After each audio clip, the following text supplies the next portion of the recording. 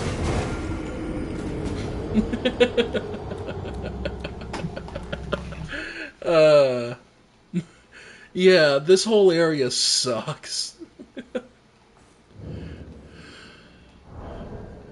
Oh well.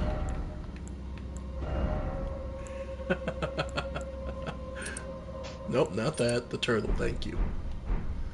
Okay, well, at least we get our level.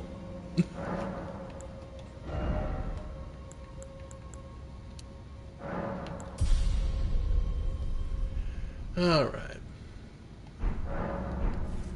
But there, I had to show that off because that is absolutely hilariously bad on how rough that area can be. Alright. Well, let's see. So that was one way in the window. We don't have to that's the thing. You don't have to complete the catacombs if you don't want. They're optional for extra ashes, more lore, and different encounters to keep this story interesting. As far as the lore largely goes, it's mostly a question of who ended up where and why. That becomes the most interesting things. Now,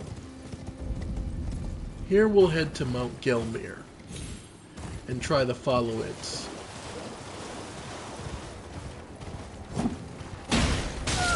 Oh! Looks like this one started to push back a bit. There we go. Barrage.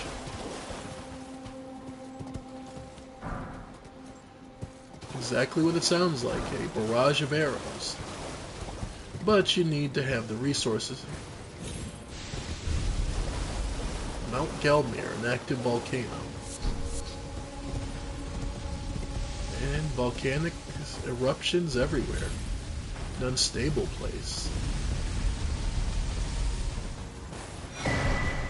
Golden seeds.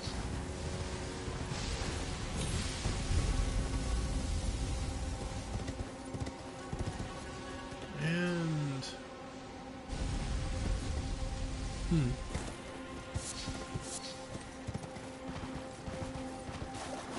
There's quite a few things here. Smithing stones, resources. Bear in mind, all I've done is mostly acquire goods. And our introduction to this game's frogs.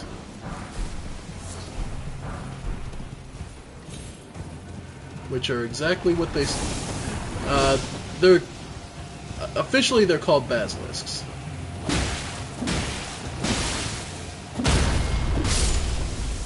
They rely on a status effect called Curse rather than physical attacks, and their unique look is largely what endears and horrifies many of us Souls players.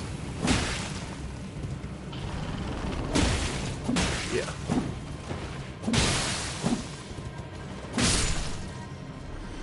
Because that curse buildup is real quick if you let it.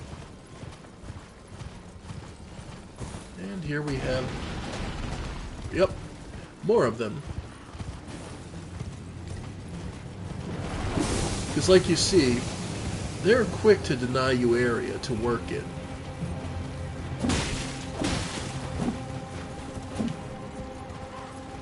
Alright. Yep. And trust me, it doesn't take much for that curse up to build up, and it is instant death. Unlike like poison or... Okay, frenzies as far as I'm aware is instant death. Frenzy is instant death. Many cases bleed can be.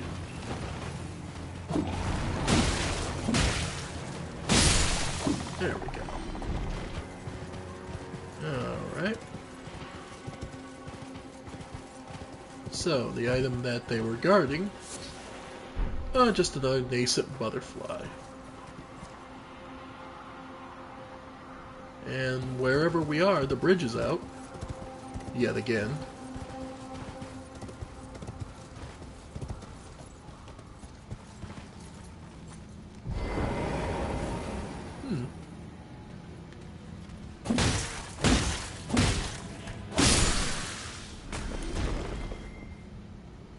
Well, there's more of the undead, those hollowed out guys. And there's a place with a force field. Do I have enough? Nope, I have no stone sword keys. And this place required 2 of them. Well, good to know. We'll have to come back later.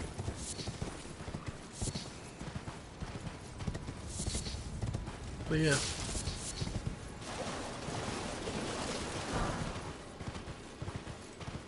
Yeah, more of these guys, the undead just dropping in.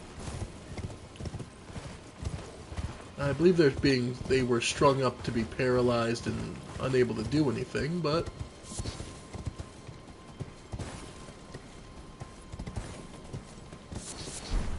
oh, just Urbas. Yeah, nothing major. But yeah, these eruptions along the ground are actually dangerous. Yeah. So you just have to be careful. But this place is covered in sulfur buildup from all this stuff from all these eruptions.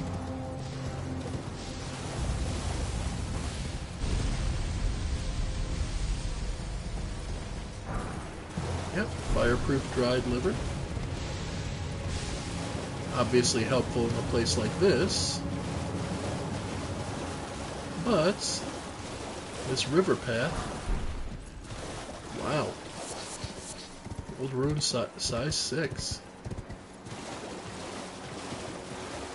But we found another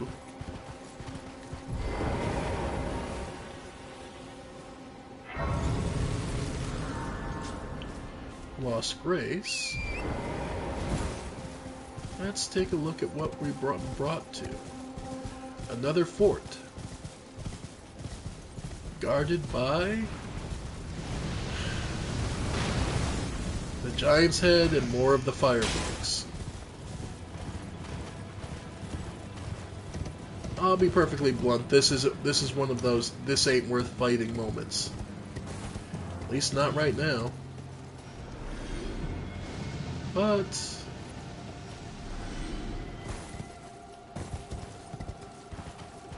so, remember that the fire monks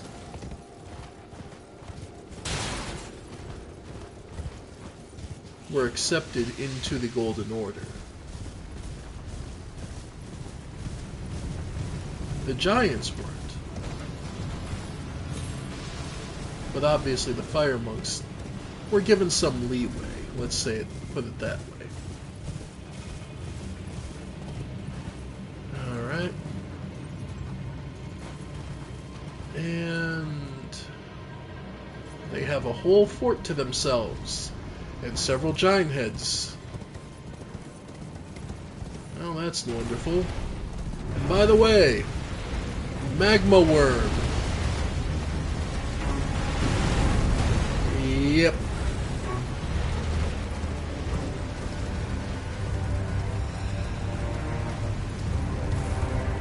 Yep. Just so you know, yes, Torrent can walk in it and takes low damage slowly, but can if you need to. So that is, if you want to do it from horseback, that is entirely possible. I'm basically just showing this off because beast folk live here. And there's another open sky grave site.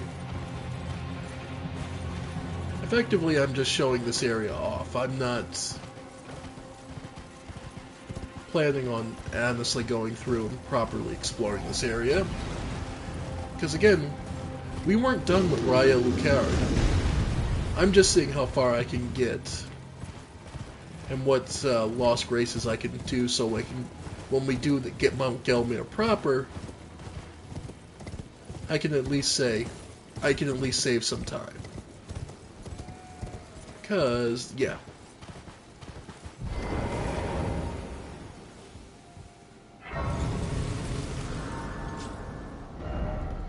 There we go.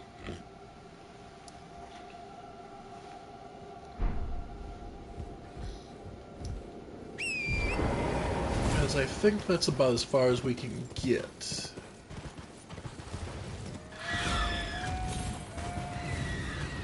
Because I'm trying to remember. Because I think there's a boss fight up here that...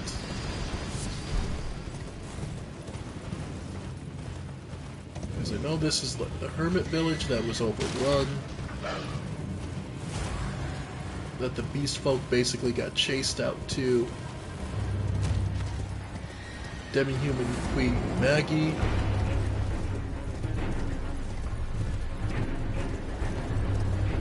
And this... Golden Rune.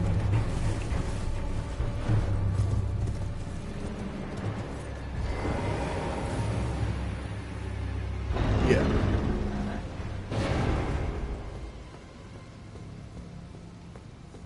Because I'm trying to remember.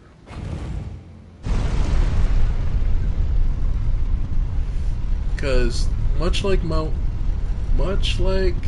many other places, there is so much to explore, and it's just finding all the points that I can start with. Alright. Because this is Gelmir Hero's grave. Yep, Beast Eye quivers, because naturally this is one of those locations.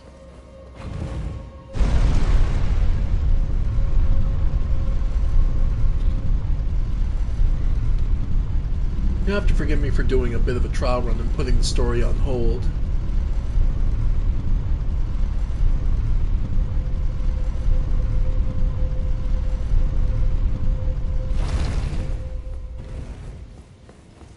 Alright.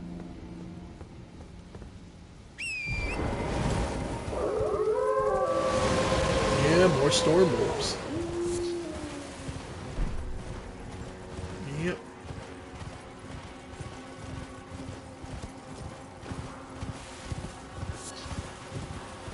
Yeah.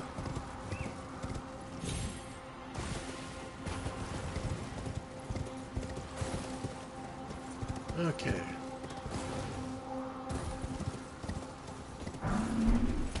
More of the beast folk. And soldiers. Yeah. There's then this.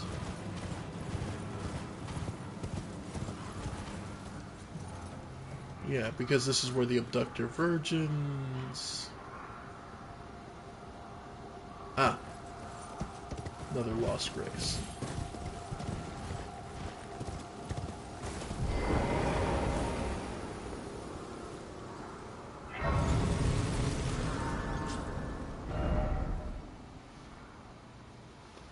Alright. So, lots of stuff here, but to be perfectly honest, we're not strong enough. Alright. I mean, we can run through it and try to get through. Honestly, I'm kind of curious how far I can get at this point. I've already made the mad dash, and I'm not particularly in love with the amount of runes we have, so let's see. Like, make no mistake, I'm about to be hurt really bad. Because these abductor virgins do hit hard. And with so many of them here... Alright, off we go! Because theoretically, this could get me to Atlas Plateau.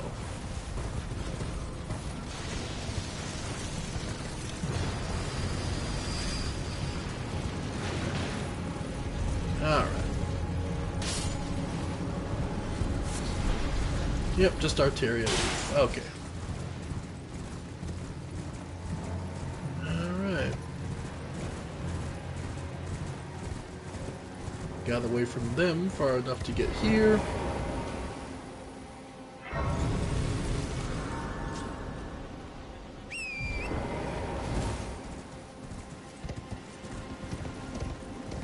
And actually, Atlas Plateau. So yeah, the most unconventional method of getting here. But we got here. Let's see.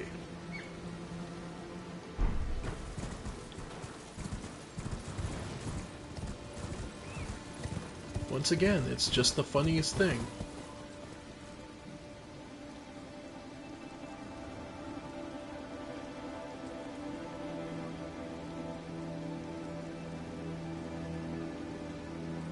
Technically speaking, patches did not lie. We ended up in the Atlas Plateau. Alright.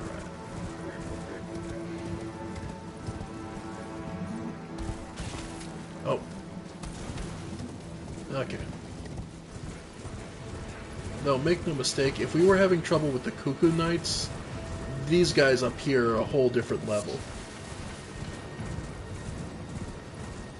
Just in the term of just pure stats, they're a step above. So it becomes one of those, as nice as it would be to fight everything, I'm pretty much, I mean, yeah, it's the reason any level 1 run basically runs past everything. But yeah, we actually made it. Atlas Plateau. Alright. We'll just run past you all.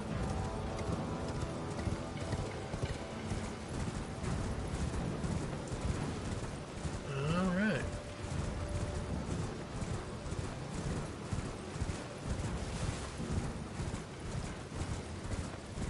Alright.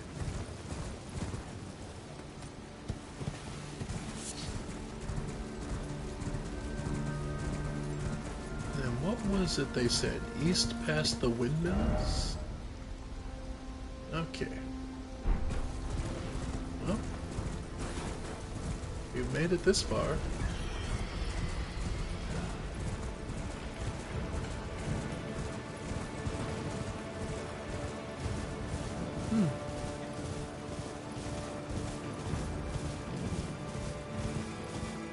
I'm still waiting to be told I can't go any farther.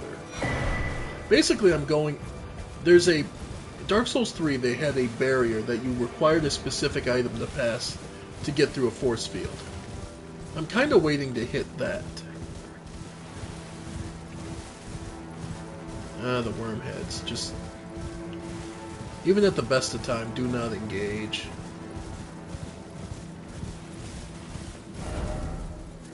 Yeah.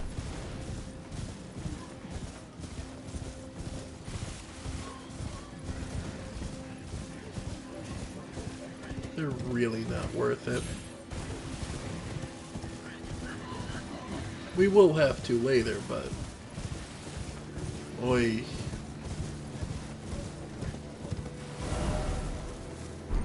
Alright.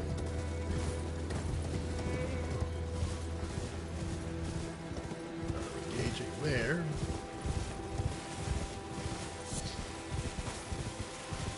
Just looking to see. Nope, doesn't look like any vent. So maybe I have to take the way back. Yeah, this area sucks without a map, I'll say that much.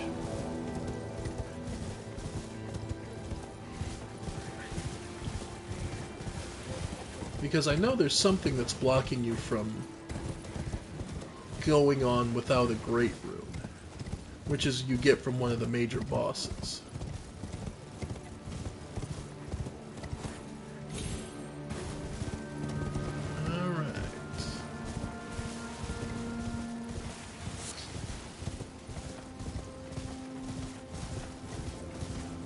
what am I missing? A lot of stats for one thing.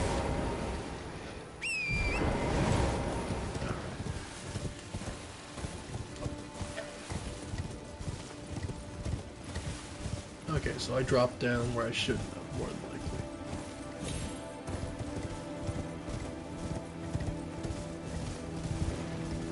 Okay.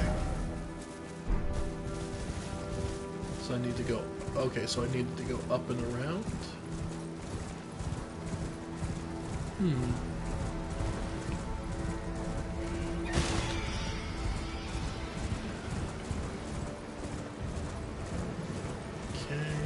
Okay, there was a main road I skipped over. Okay.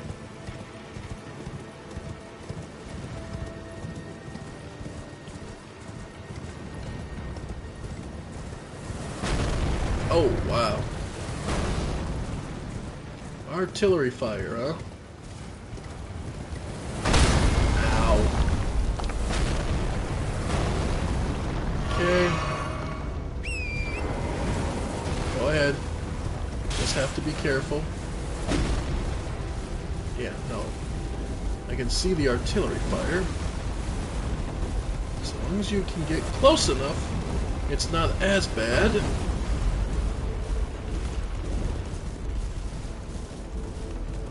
Alright, made it through. Made it through. And made it.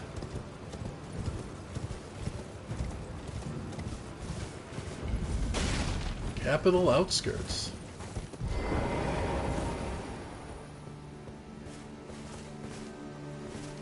All right.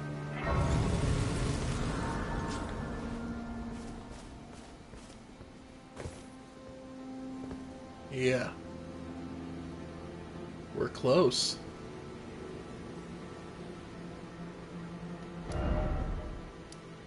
We're real close.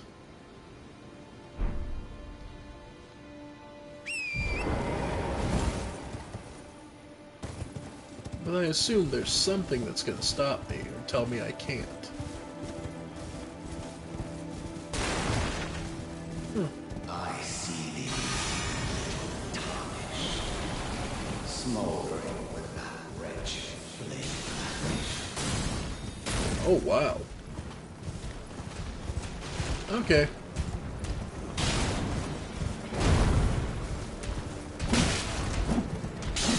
Wow. Okay. So, yeah, I barely scratched him. And he just summoned a whole... There's no health bar, so that's not a boss encounter, so I can run away.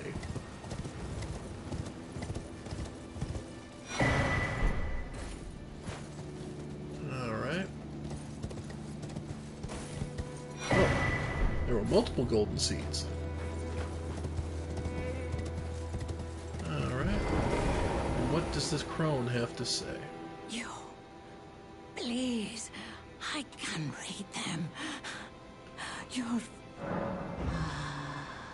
The fingers I served once prophesied a tarnished would one day become Elden Lord and restore the Golden Order. Yeah. Surely you see it too. The gold that enshrouds the heavens. The great tree which begets the pillars of light. Is dying. Oh, tarnished. Hasten to the foot of the tree. And whatever you might face, the fingers will surely guide you. Yeah. Sure.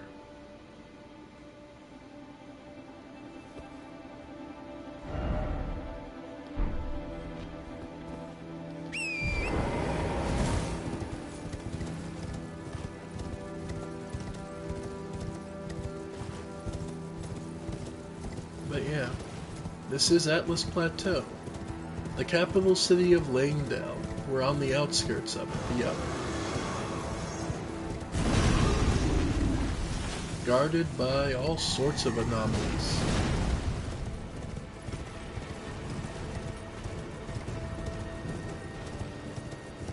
And the biggest thing we wanted, the map, and even more golden seeds.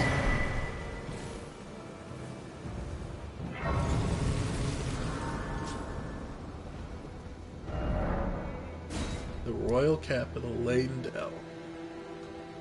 So, the great foot of the Erd Tree. We made it, such that it is.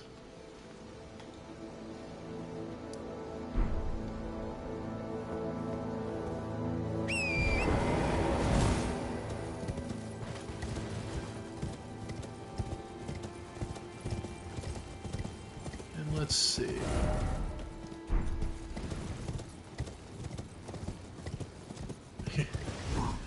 Yeah, you saw them too, right? 2 tree sentinels. Those guys with the big fuck off axes? Yeah. Taking the back way has the advantage of not having to fight them. And remember that single Langdale knight I struggled against? Here's 3 of them.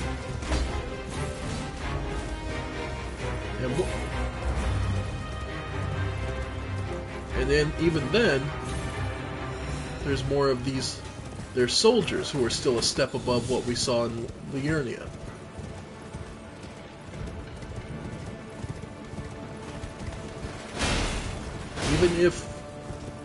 Even if we are still not completely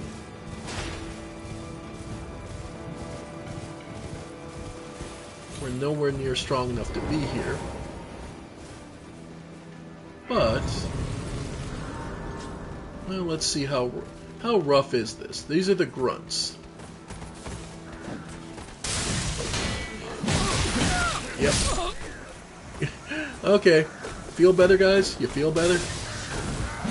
But yeah, as you can see, they use lightning grenades here, which is considered holy power. So, yeah. Now that that's taken care of. Alright, so there's a map here. I could have sworn I hit X, but sure.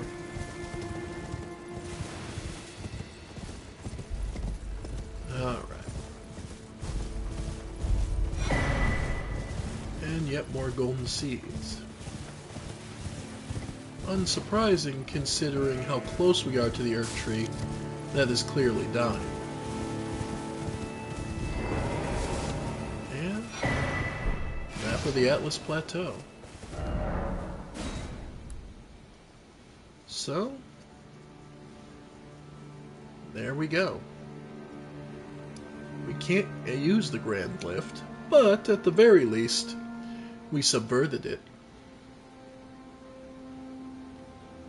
Yeah. So, we've managed to reach Langdale in some capacity. However, we also learned, we got no right to be here. We're nowhere near strong enough. So, what that tells us is, well, we ought to go back to where we are strong enough for. And that would be all the way back at Raya Lucaria. But even then, that's still going to be a rough statement to back up. Now, compared to everything we just saw,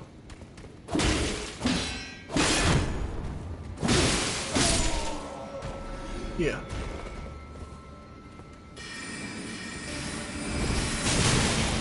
Yep. There we go. Man, this guy. Yeah, by comparison, these guys Far simpler and less headaches. Alright. Like I said, being able to outrange these guys is what's going to really make a difference.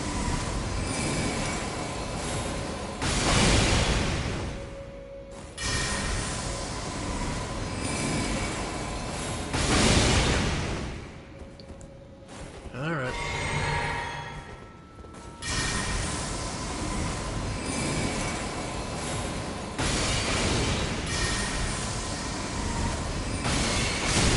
Yep.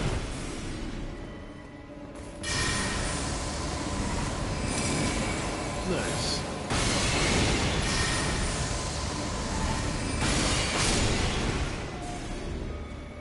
Yep. It really does make things so much easier. But make no mistake, not everything here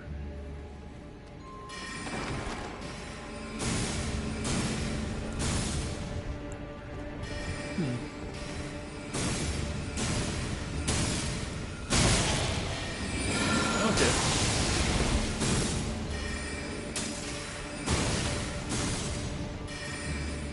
Alright.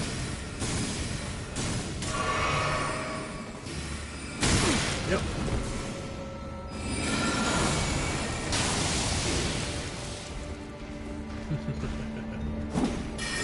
Oh. Alright. Here he comes. Hey, Big Pop.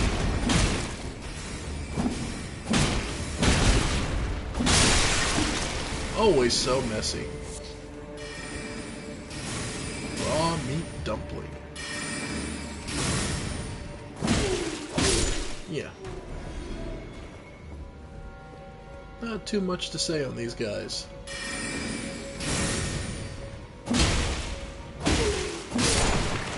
They're kinda rough. Oh, our first ritual pot. Now this unlocks several of the more expensive and unique pots that are a little more... there's some interesting things that can be done. Curse Blood, which basically throws anyone you summon into a frenzy. Throw it to create a red shadow. The illusion lures the beasts, so that lures beasts out. I believe that's it for the moment. Yeah, that's all I have at the moment, but that is still... those are potentially useful, especially if you consider something like the Beast Lure pot for down in the forest, where all the room bears are.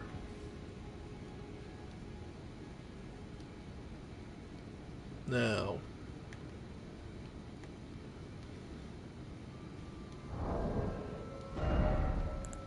let's see about getting someone out of the position here, because everyone's in the perfect position.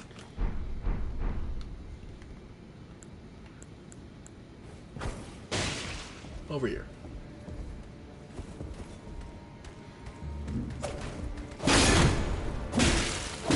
Yep. They're still sorcerers, so they suck at dealing with melee. Alright. Yep. You're gonna have to just pick one. Yep. Nope. Yep. Alright.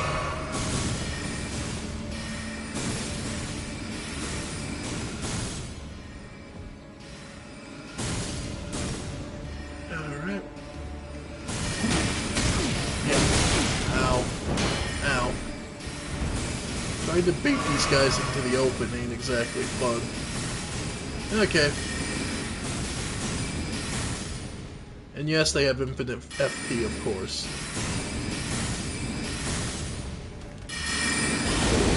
There we go.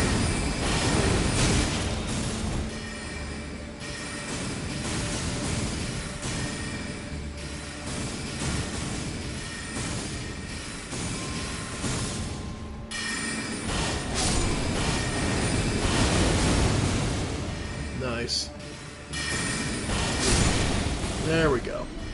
Now we can deal with just the one. Yeah. There we go.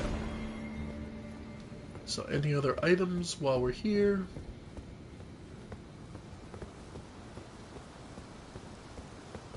To say, don't think so, but... Oh. Furl calling finger remedy. Let's see. Now, one that is kind of interesting is all these guys, all their masks on display. Ah, a photo of actual Renala with a staff, probably a replication of hers.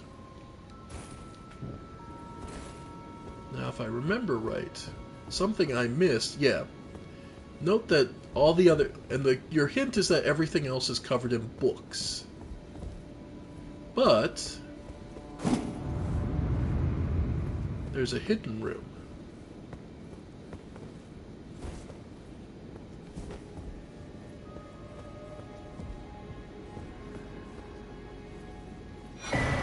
Stone sword key.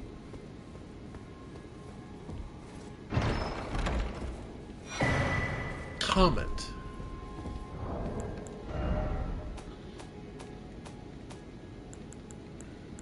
Alright, I know we don't have enough to... Nope, nowhere near. 52, yeah. One of the glintstone sorceries of the Academy of Raya Lucaria fires a great magical comet. The sorcery can be cast repeatedly and while in motion. Charging enhances its potency.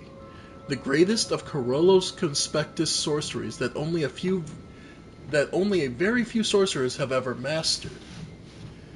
Well, no surprise, the steep intelligence requirement to cast it.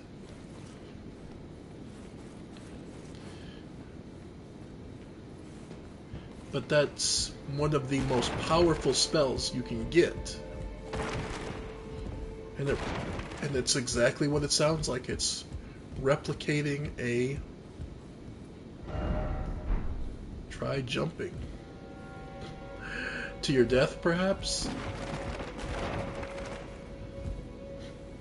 Oh, what the hell.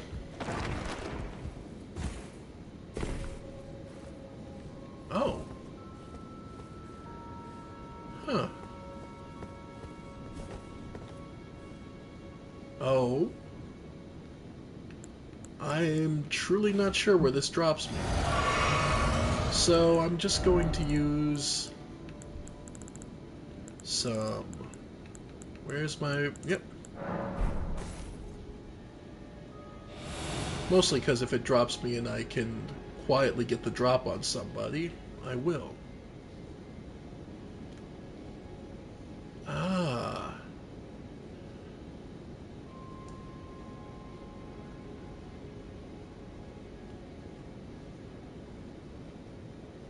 And here, Raven's School Talisman.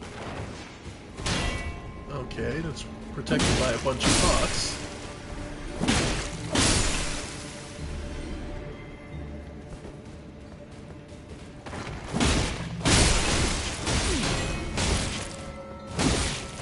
Wow. I feel a little bad for this, but... Well...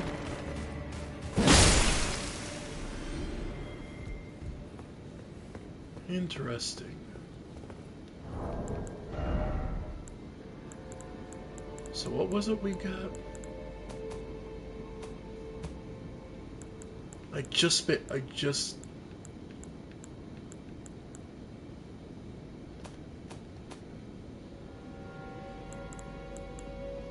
Why did I just space out on that so badly? Oh, it's a... It's a talisman. Raven School, yeah. Raises the potency of sorceries. A talisman depicting a school of graven mages, the nightmare of the academy. The primeval current is a forbidden tradition of glintstone sorcery. To those who cleave to its teachings, the act of collecting sorcerers to fashion them into seeds of stars is but another path of scientific inquiry. So it's the melding of flesh that is so forbidden.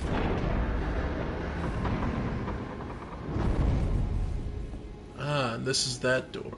Okay. Interesting, interesting.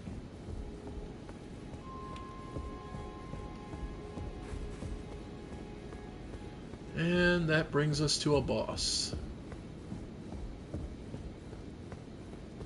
I don't see anyone in particular offering to help for this, at least any automatically. Well, I imagine these are the mages who depict the twin scholars. That makes sense. Then each of the individual colors.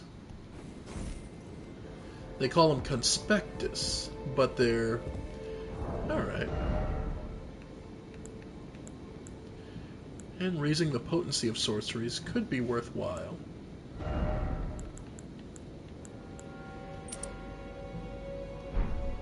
By reaching into the primeval current, which I'm willing to bet is related to, naturally, the greater will that the fingers serve. That seems very likely, at the very least. Though, here's an interesting question for you all. What's with all the birds?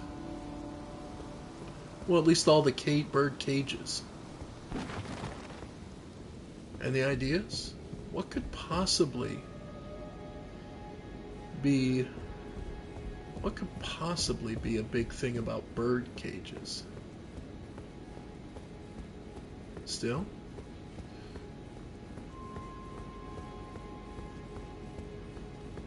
Because there's tons of birds here.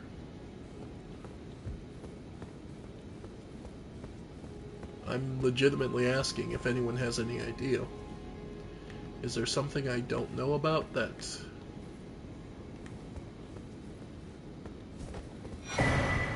Conspectus scroll.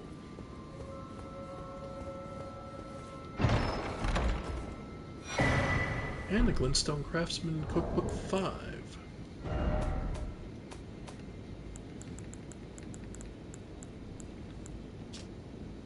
Magic Grease, Drawstring Magic Grease, Magic Bone Arrows, nice, Magic Bone Bolt.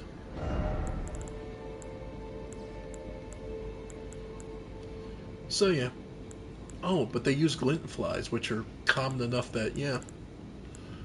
Yeah, the thin beast bones are probably your limitation. Still. Not bad. So, hidden in the back room of the schoolhouse.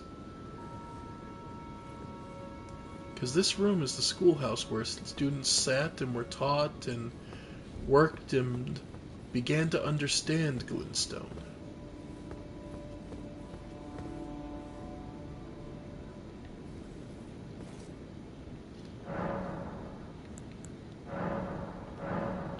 Gold seeds. Grabbed a lot. And increase the amount. Alright. So we currently have 10 total chugs. I'm going to go 7 to 3. Alright.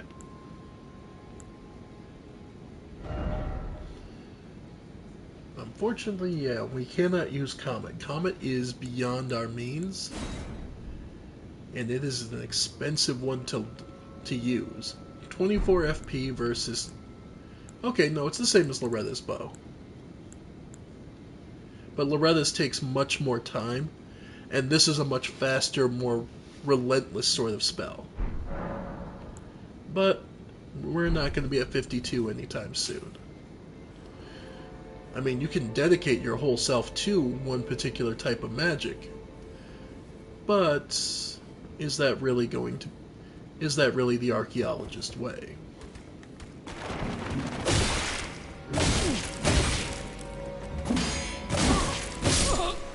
That's fine.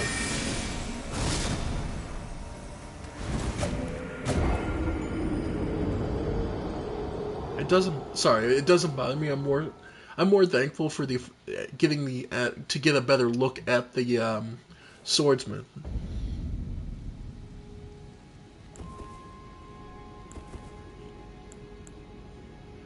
Yeah.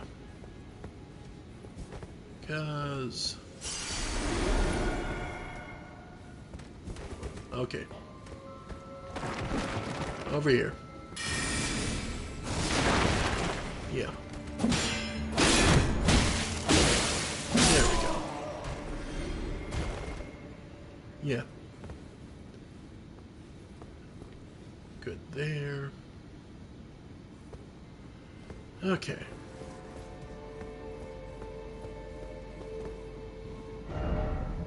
Now. Yeah. Because to go deeper, yeah, we need to go deeper. Alright, so let's take a look at our... Okay, most of the threats here is magic damage. So 4.4, 3.4, 4.7. But let's not do anything that'll put us over. The Royal Remains... It's 3.4 versus... Well, these are 4.0. So let's... Because our current is 3.1. Huh. Basic foot soldier helm isn't too bad for the weight. Though... Yeah.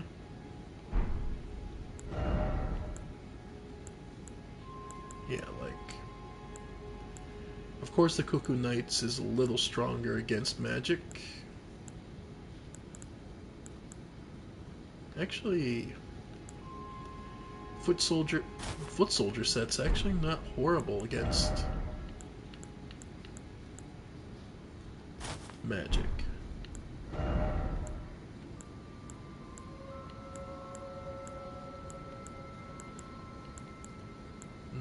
That's the same. Well, we can afford to. We have the weight, so we can at least take that. Then... Spelldrake. Yeah, that adds about 10 points of magic resist, so let's see how we handle now.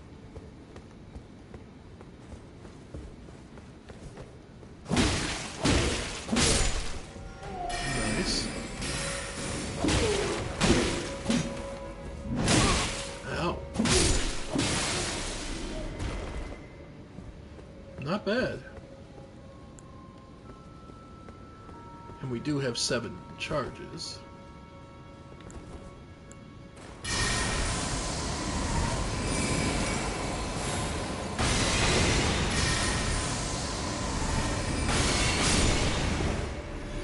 Nice.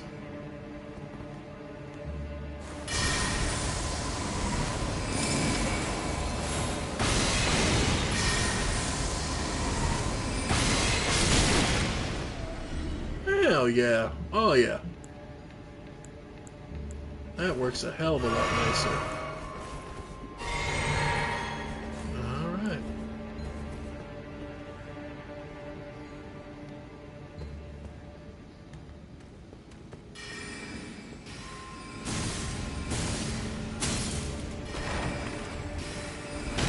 Okay. Just hoping for the pot to come around. Come on, over here, buddy. That's what I want to see. Come on, swing at me. That's what I love to see. Yeah, we take way less damage. That is actually really nice. Wow. Just enough to break my stamina. Man, foot soldiers got it good. Huh. Foot soldier's actually a little better than the Kaidens. Yeah, I guess that makes sense. But yeah.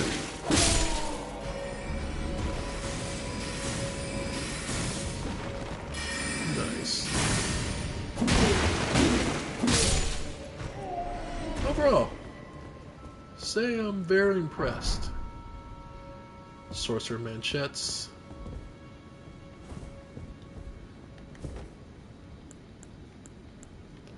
Yeah, I'm very impressed with that. Over here.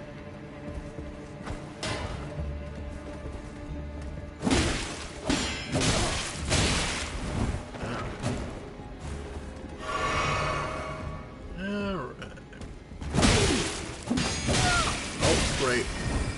Nope, nope, nope. Alright. Of course.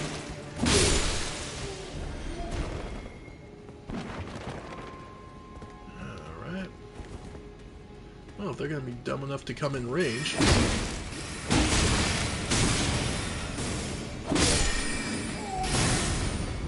Yeah, no, being able to shield it and take that little damage is very nice. Alright. Yep. Alright. Huh. Who would have thought? Basic foot soldier gear. But this is why you keep all these armors around. Huh. Quirky little detail. There's a pile of dead birds.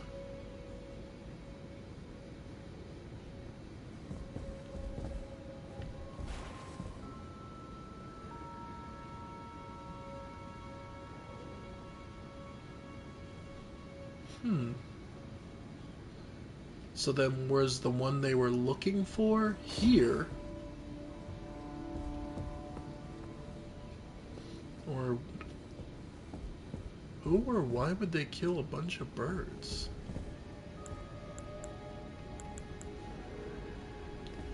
Well, something else, another mystery to solve. But, for now, let's meet our next boss. I'm actually going to... Okay, I'm going to lose a little HP for doing this, but I'm going to throw on another branch, just because we have enough on us. Because I want to use that, worst case, to go on a shopping spree back at the round table hold. Say hello to the Red Wolf of Radagon. Yeah. Alright, folks. That spell look familiar? Let's return it to favor. Yeah. Ow. Yeah. A Red Wolf of Radagon. A wolf capable of casting spells. And powerful ones at that. And wielding a sword.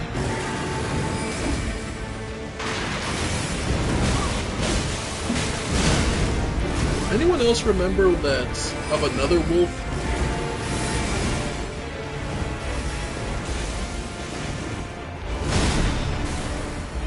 Remember how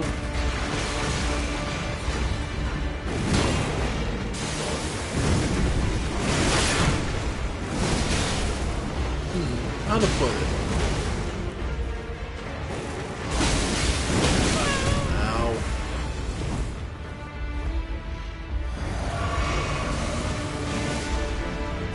Okay. I guess the thing I want to remind people of is... Okay. Oh. There we go. A memory stone. Nice. That is a rough fight.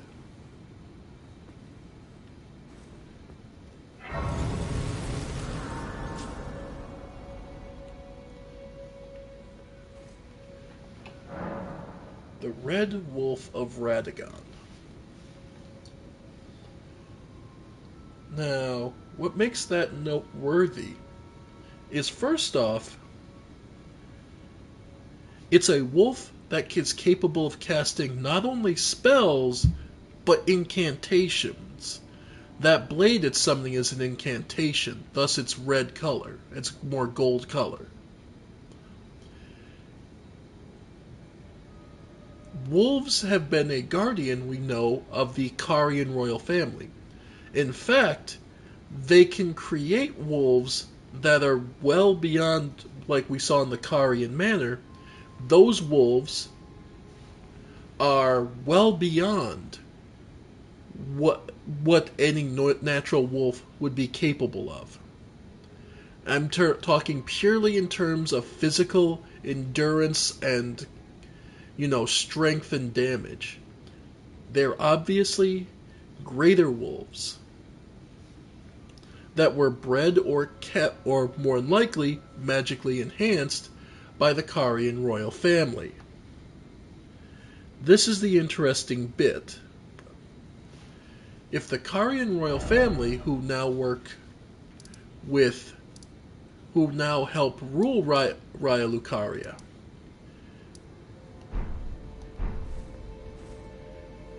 do so. Now, here, we can see the heads of the academy.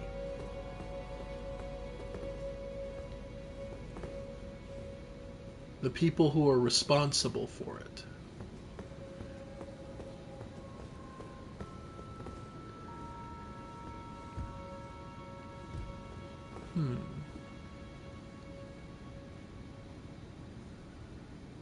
Some of them are repeated.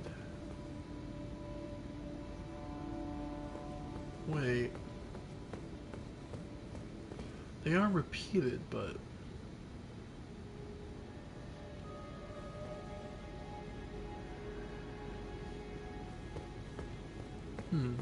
This room is called the debate hall.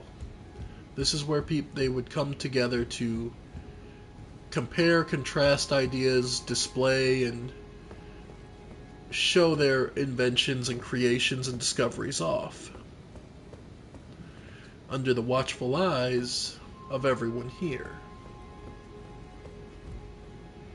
I imagine Radagon, while married to Renala, would come here as well. So the Red Wolves would probably be a gift from Renala to Radagon, showing their combined, what they could combine to create. Thinking about that,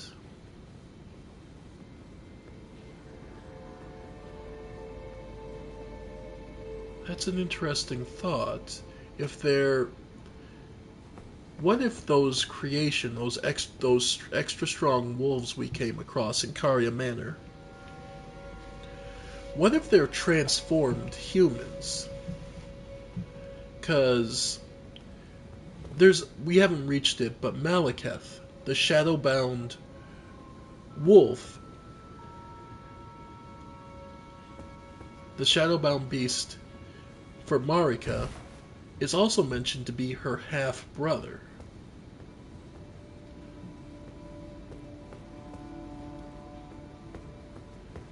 So what if he underwent...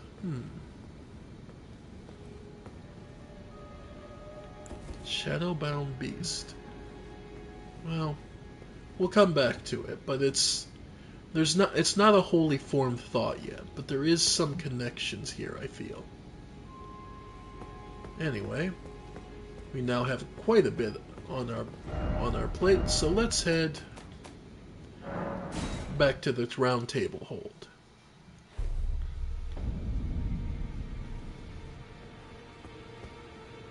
You have anything new to tell us, Dee? Hello. You've been busy weeding Deathroot, I take it. Yes. I thank you, as your brother in arms. So what can I do for you? Still only have the 2 incantations, so we'll just leave it at that.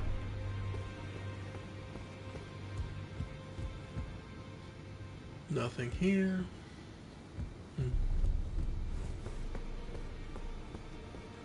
Let's let's see. Ensha.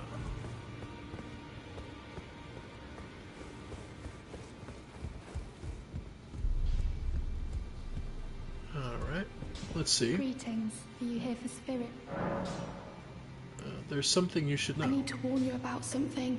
Oh? A little while ago, someone started lurking in the wing on the opposite side of the round table. And I can hear, from all the way over there, the howling and wailing of spirits in fear of a curse. I can even hear the repulsive twisted malice in itself. A plethora of spirits in and I can't even imagine. How much suffering inflicted to who knows how many souls. Not even the grafting caused anything like this to happen.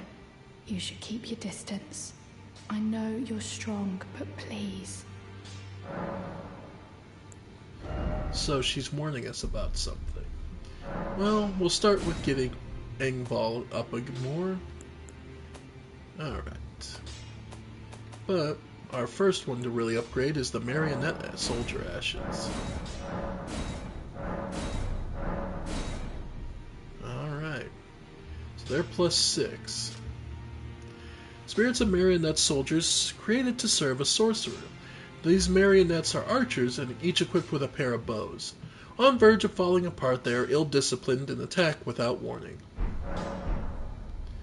Though what's interesting is those marionettes have souls for them to become ashes. Well, I took you for no matter it, so lay out your arms. So? Alright, so we still don't have enough 3s. But we could also just think of any other weapon we got that would be not particularly needed. I guess I could start getting the the hook claws going. And then have the Demi-Human Queen Staff, sure. It's been loyal to us so far. Ashes of War. So for our Morning Star, Beast Roar,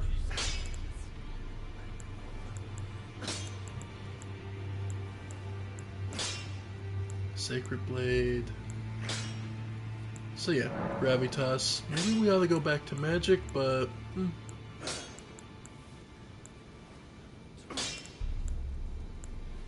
I want to leave as is for that.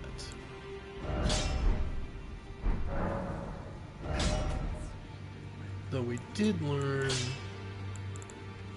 Oh, the hook claws are the ones I wanted to change. Stormstomp, Raptor of the Mists. Yeah, would definitely be keen. Alright. So yeah.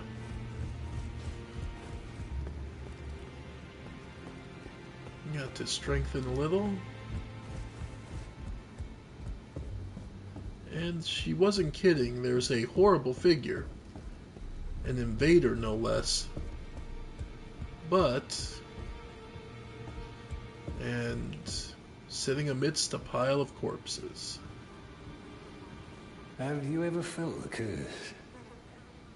With your whole being, the pox upon life itself, feared and despised by all. The reviled blessing. Apparently not. Well, You are but a lamb, a stranger to defilement. You no longer interest. I've been long without peace. so... he's piling up corpses. More of these defiled and broken things. Being slowly devoured and consumed and destroyed. There is a picture of Radagon here. but it is just a quiet room. Not much we can do for it, though. Gideon doesn't have any interest in us since we've not gotten rid of any of the major players. So, then we're just level up and be on our way. Something else. No, I didn't mean to talk to you. Wanted to level up. Alright, so 20 dexterity is fine for now.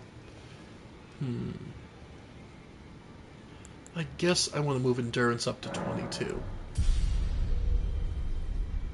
And from there, then we'll just start pumping intelligence again.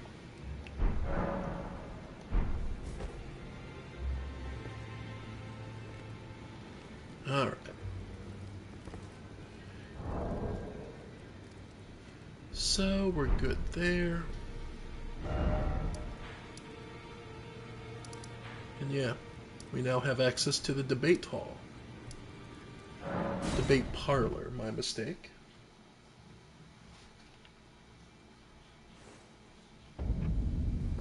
And at the academy, we now see what's happened to a lot of the academy's body.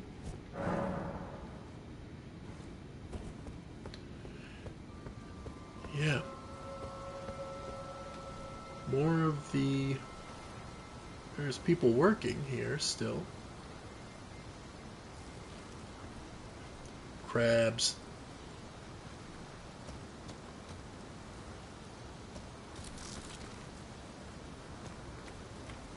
Crabs. Can you see in the distance there? Yeah, abductor virgins. So this place had been infiltrated and attacked as well. So despite their wanting for neutrality, others decided they didn't want to wait.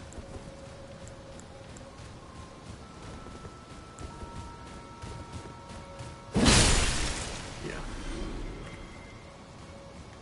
And you're a twin sage.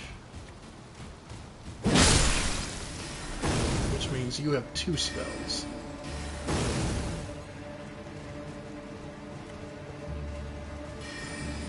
Yep.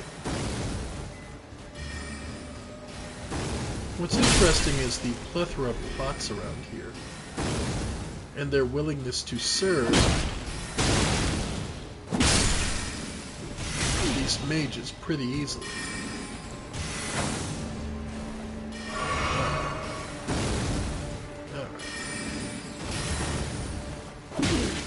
Yep. Wow.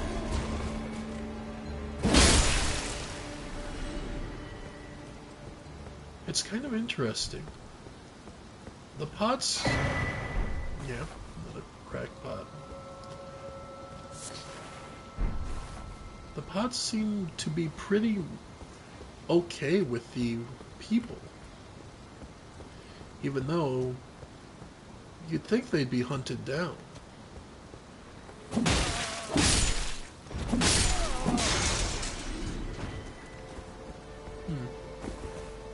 And here, even the citizens. Alright. Even the basic grunts are armed. So this place was under attack. Ow! Yep. Oh, there's 2 of them over there. That's what this is. Ow. Yep. Yep. Yep. Okay.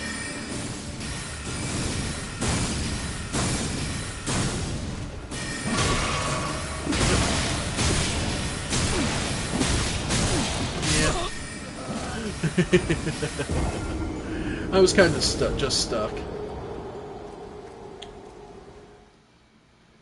But... Oh, I forgot I still had the... Oh, well, wasted a twig.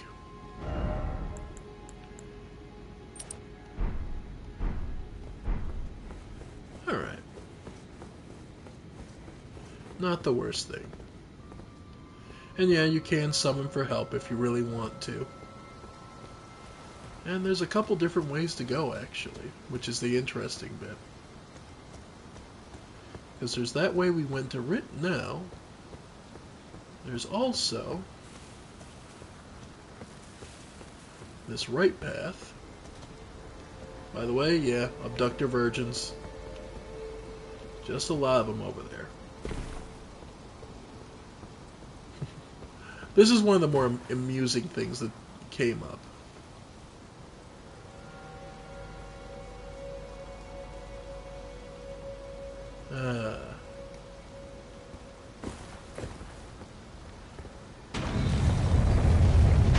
Balls!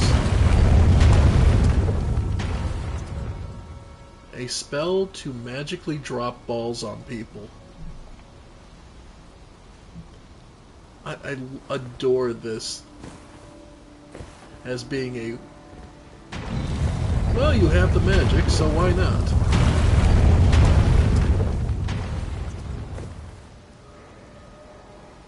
Yep. Now they're just going to be dropping constantly. Alright. Nope, didn't make it. Okay. Made it this way.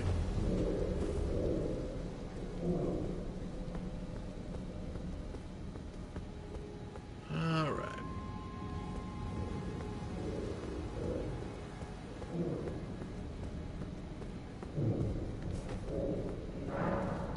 Can't open from this side. And there's a actual knight. This guy is actually rougher than you're expecting.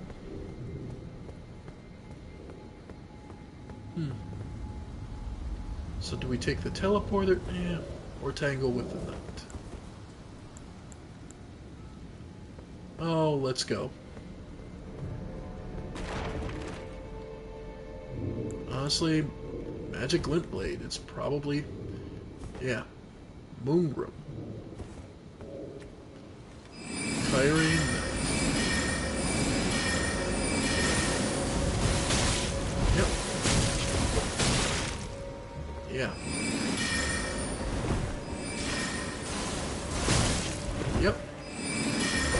Ow. Yep.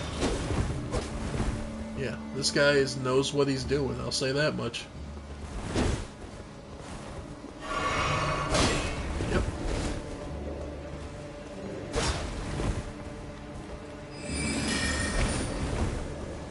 Yep.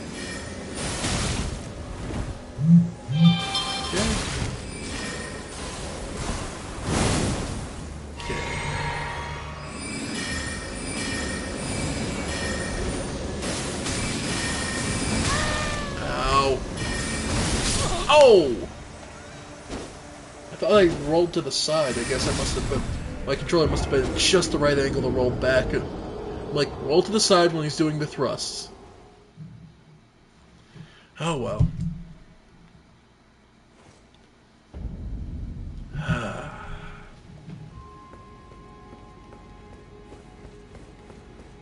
Alright. Like I said, there's a lot of ways to go from here. And... yeah. There's a lot of levels still to get. I think my original playthrough, I'm currently sitting around level 144. But I've also cleared out every boss in the game. So...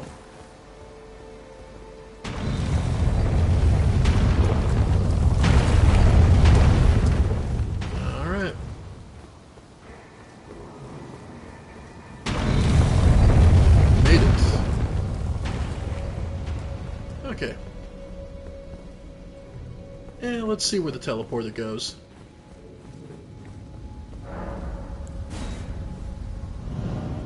So where would somebody up at the top of the... Where would this need to go?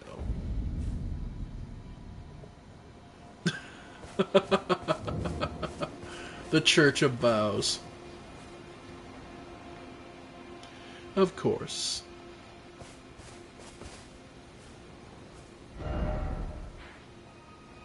Oh. Have we pissed off anyone that needs absolution? Nope. Well.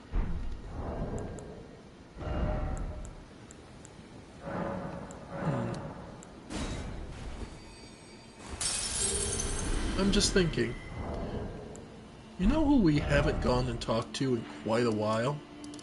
And we did get something interesting. A Academy Scroll. Star Shower and Glintstone Comet Sard. Details superior sorceries taught to scholars worthy of donning the stone crown and studying a certain conspectus. Can be given to learned sorcerer to access the following sorceries. Oh. We haven't talked to her in a while, but Selen is our sorceress teacher, so why not go talk to her?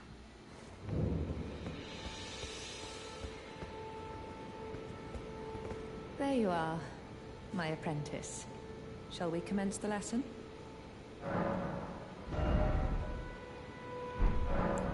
Well, let's give her a scroll. Is that a scroll? Takes me back to my academy days. Very well. I'll be sure to never lose that. So now we can do Glintstone Comet Shard or Star Shower. Fires 6 shots. This one we would be able to do. Charging enhances potency. Most difficult to master of the Ulvinous Conspectus. One of the glintstone sorceries of the fires a magical comet with a trailing tail. Cast repeatedly, So these would be Ulvinous and Corolos Conspectus. But they're also far more expensive. Alright. Then... is there a merchant nearby? No. So... we're just going to head to a merchant to sell real quick and then come back.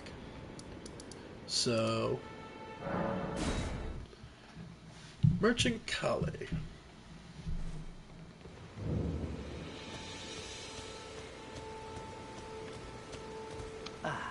Always About Blade.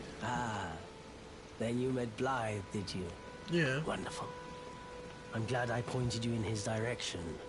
He's boorish, blunt, and couldn't find his nose with both hands. But he's a good egg. I think the two of you are sure to find the best in one another.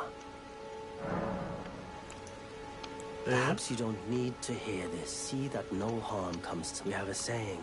Lament not your solitude. Expect no sympathy, no regard. But if anyone, that is our code, just the way we are. That's fine. I have no interest in harming your people. So now, since we're looking at 10 and 12,000, let's see what we can sell. Like Roa fruit, let's bring ourselves down to, oh, I don't know, maybe 20? So we'll do 148 sold.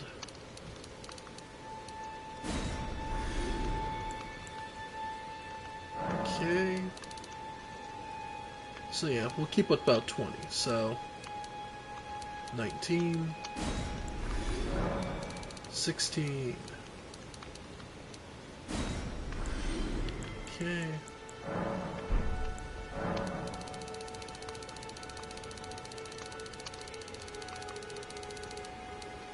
So 86. That's fine. Well, 190, so...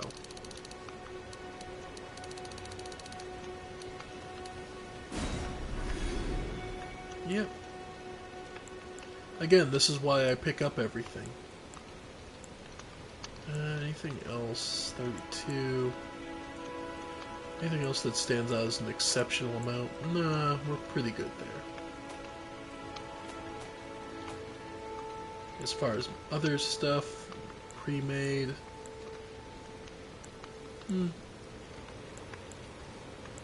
Nothing exceptionally amount.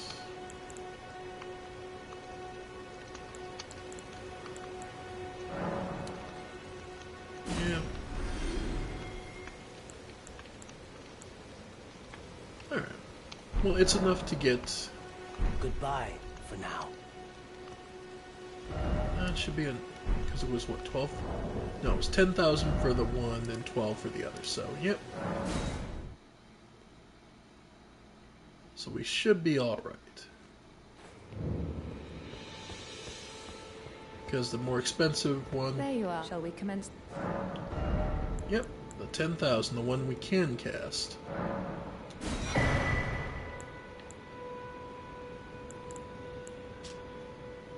Yep. So, we still have quite a bit of intelligence to go, 10 more points, so we're fine without it.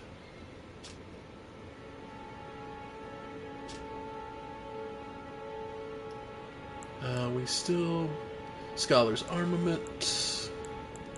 We could also get Carrion Slicer. But now that we have that, the heavy hit, so, yeah.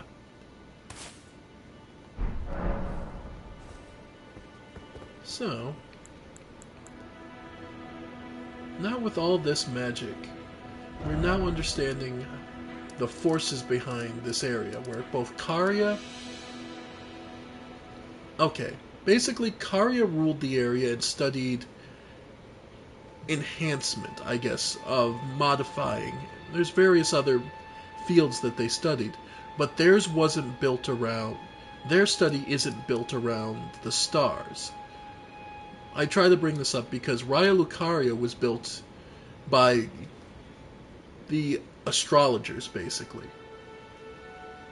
They were two competing sectors of magic, basically. Two competing theories on magic. However, they weren't alone. There was also another city over in Caelid, which we will get to. But it's just worth noting that Renala linked the two separations. And then from there, Radagon brought about a unity with faith, which is where the Red Wolf of Radagon basically became a symbol of everyone together, of a unity along under the Golden Order.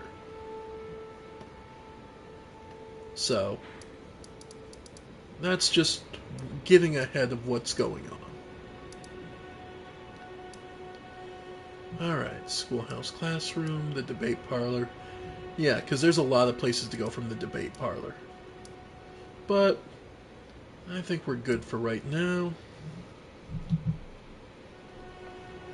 Because the other thing we would want to do, I suppose, is finally go talk about the three sisters of Karya.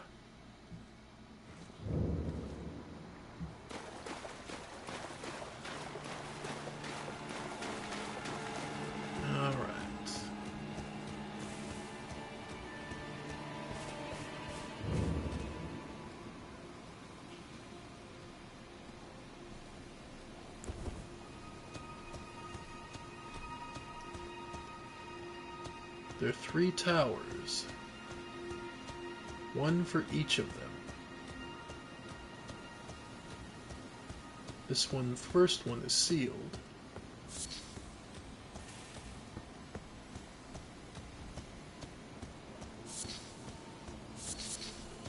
Michaela's lilies grow frequently here, huh?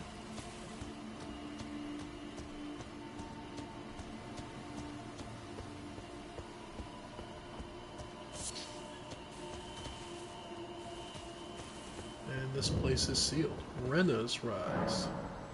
Locked shut for now.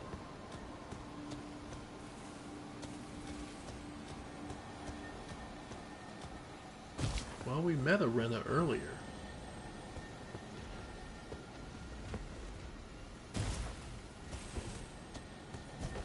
Okay.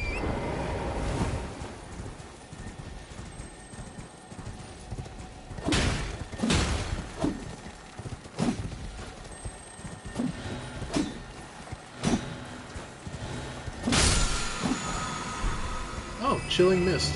Ooh. Actually not a bad one.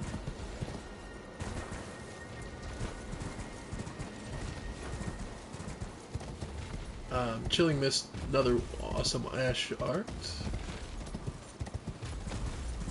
But before we can face the towers, they're sealed by the power of this dragon. Whipstone Dragon a duel.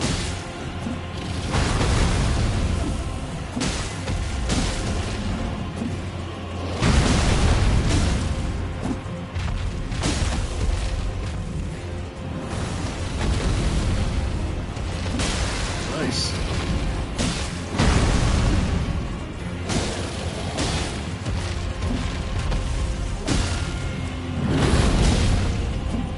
Nope, we have gotten stronger. Little by little. Oof.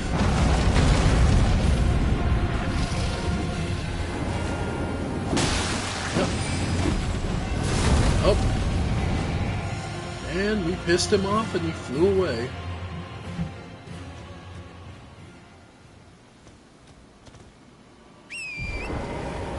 Huh. Well.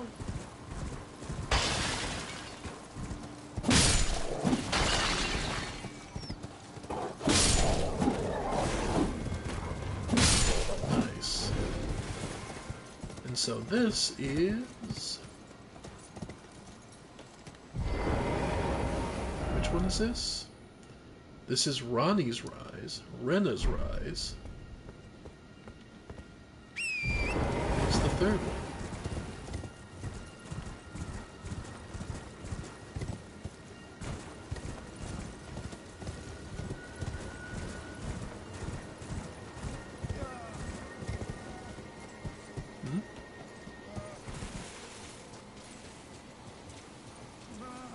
Oh.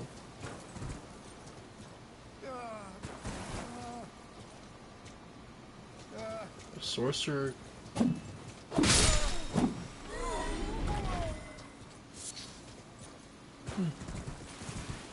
Probably terrified of the dragon, perhaps?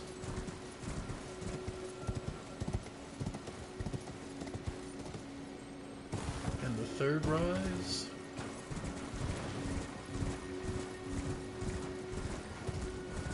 Still sealed. But this is... Selvis's Rise. Selvis, Rena, and Ronnie. Oh, actually, from the looks of it, Selvis's Rise can be bypassed. Up top. The Black Wolf Mask. A mask fashioned after the head of a black wolf, relic of an assassin who assumed the guise of Ronnie the Witch's loyal shadow. The likeness is striking.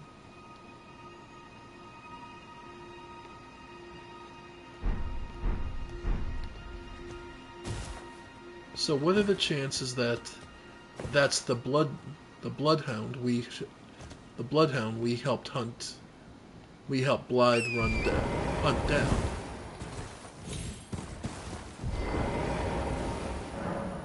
Locked shut for now.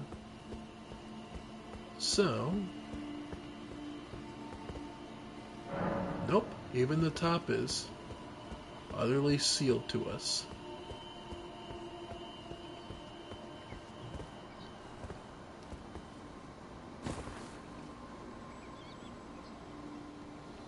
Now, I don't see any items along the wall.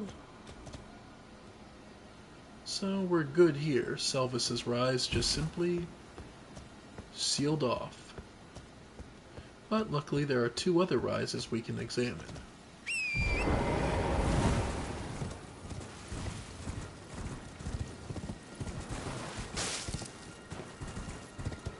Let's see.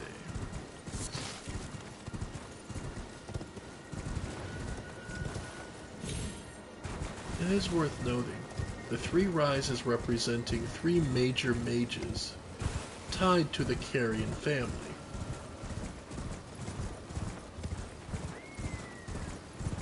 Rena, Ronnie, and Selbus. These towers are meant for the ability for one to do research and study without being disturbed, I imagine. Especially being away from prying eyes. Alright.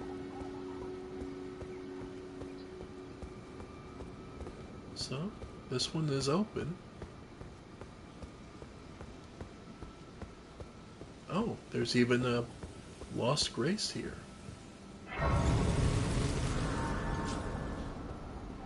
Imagine if each of the locations of Lost Grace are specifically where a particular person truly did lose sight of their mission and gave up on the Elden Ring.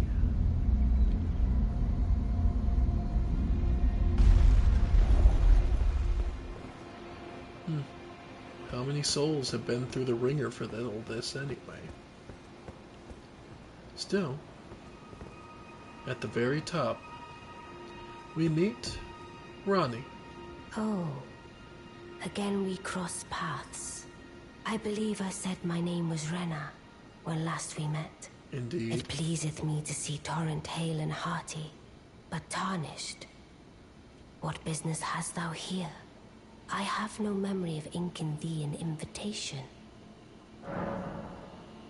No particular reason. No reason in particular thou claimest. Intriguing. Then mayhaps fate hath steered thee to this reunion. Oh. Wilt thou enter into my service? I am the witch Rani. I stole death long ago, and search now for the dark path, that I might one day upend the whole of it, and rid the world of all that came before. Well, has that roused thy interest? Sir, I see. A choice well made. Thou art a rare sword. Not many would have accepted the offer, but I require as much of those under my command. I anticipate good work from thee. Now, it's worth noting, Ronnie has 4 arms and 2 faces. We'll see it later, but the body Ronnie currently inhabits is a doll. In it, the fact that it has 4 arms probably makes me remember many of the dolls that were animated around Raya Lucaria. All those patrolling dolls that have spears and bows and 4 arms on almost every one of them. Good. Then I ask we proceed with haste. There is, in my service, a half-woven warrior by the name of Blythe. I would have thee join him in searching for the hidden treasure of Nokron, the Eternal City. I have called for Blythe to greet thee below. Take from him the particulars. Ah, and there wilt thou find Iji, my war counselor, and Salavis, preceptor in the sorcerous arts also. Heed not their peculiarities. Feel secure in... I'm sure the others will be doing just... So now we get to meet the crew.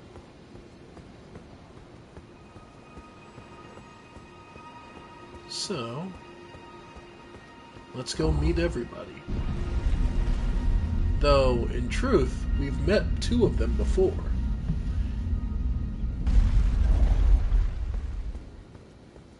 Both E.G. and... So I'm curious if things change. Oh, so you were the one. Lady Rani has explained everything. Indeed. Again, I am E.G., the Karian royal family's dedicated blacksmith and Lady Rani's war counselor. I'm told that you are searching for Nokron with Blythe. I will give you whatever guidance I can, and pray for your success. Indeed. My apologies for the misleading words of warning.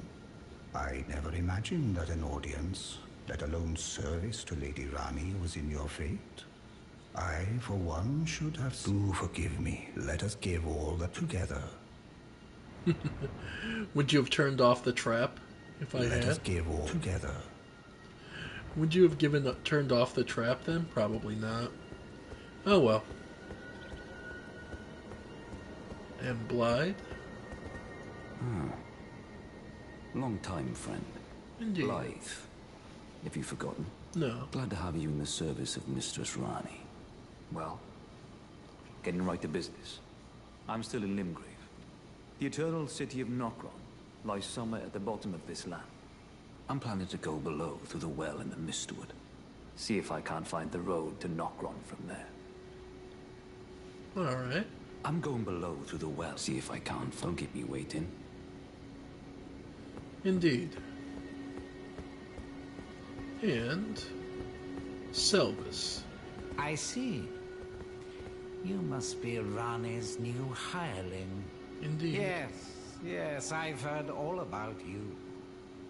I am Selvus, preceptor in the sorcerous arts. Indeed. I don't know what it is the mistress sees in a provincial tarnished like you, but since we have the misfortune of serving the same lady, I ask that you kindly try not to drag us all down with you. Indeed. I reside in another tower close by. Come and pay me a visit. Should you wish to be of actual service to Mistress Rani.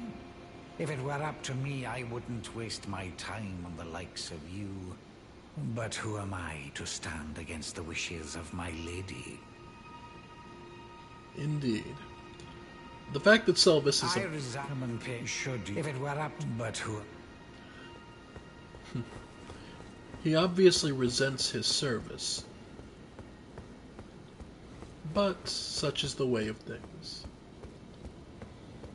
Well, let's go back and speak to Rani and see if there's any else we need to know before we depart.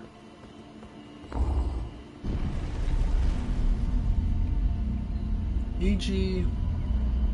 and Blythe both seem straightforward enough, but it's clear that Selvus is not.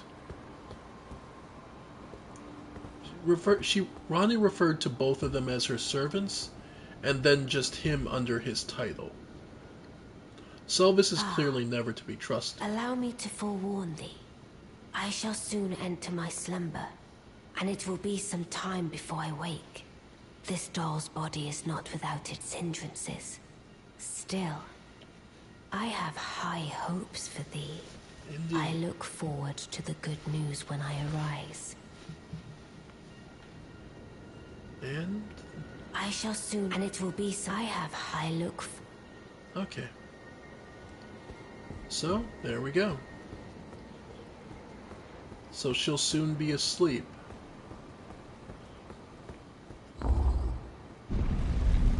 And that will take some time before she arises. Alright. And so all the ghost phantoms that they projected are all gone too.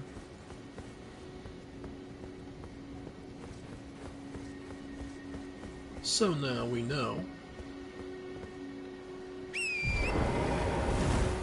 But what's interesting is that was Rani's rise. But then what about Rena's? the person she introduced herself as.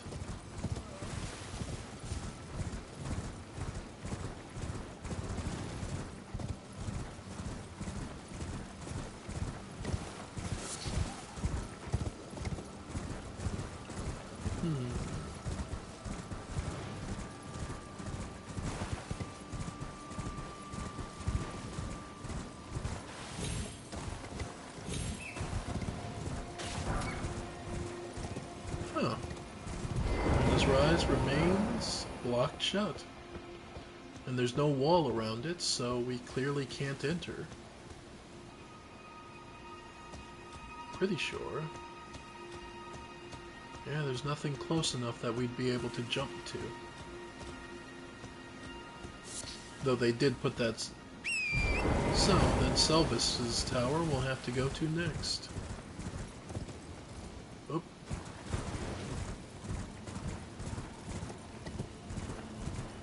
We'll see what comes of that.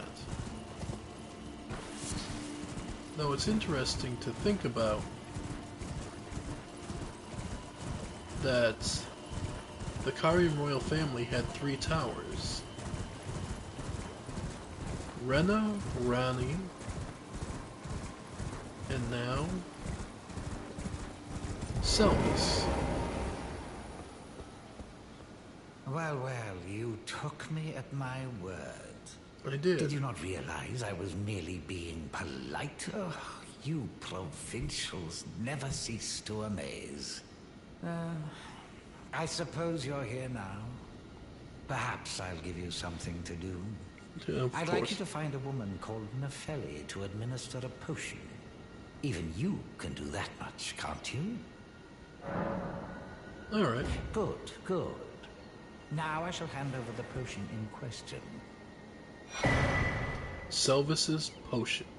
Find Nefeli and ensure she drinks it.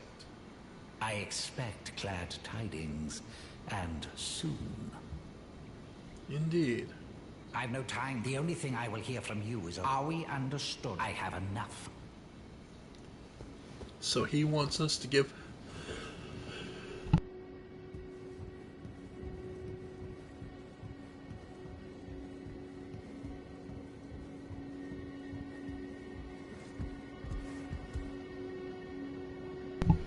Sorry about that, folks. Just, had to sneeze. But he gave us a potion to give to Nefeli.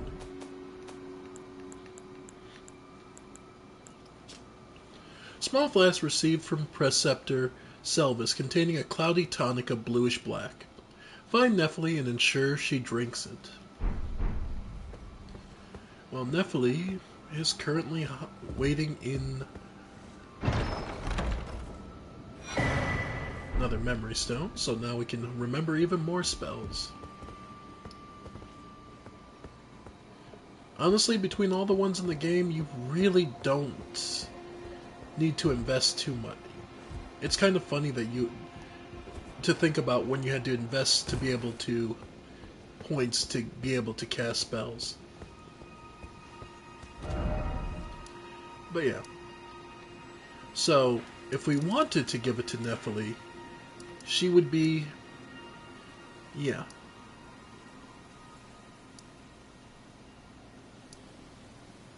Still in Sorcerer Rajier and Nefeli Lu Warrior. So we could give it to her. But do you trust anything Selvis has given us?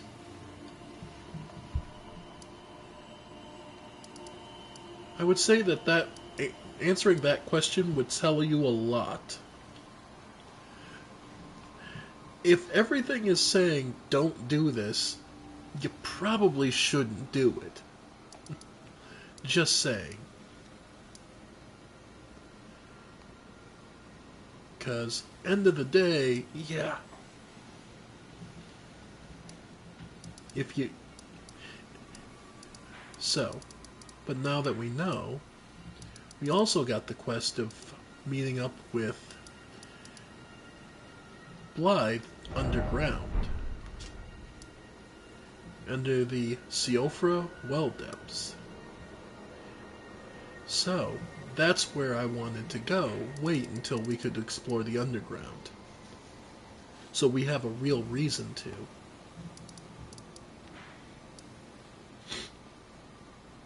So, we're there.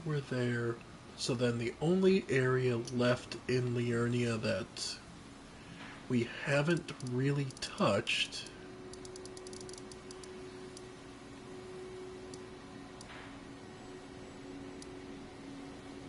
is the final upper chambers of Raya Lucaria and the underground passage to Atlas Plateau.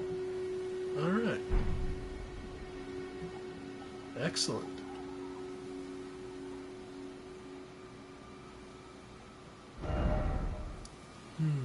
Which to start with, though?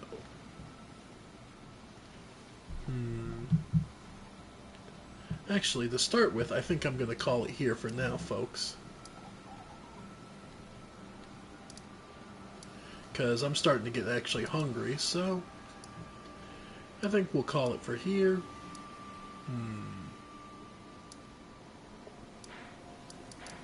Underground or above?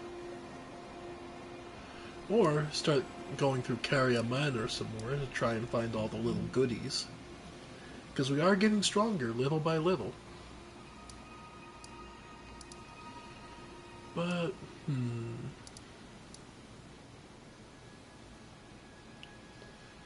just trying to think.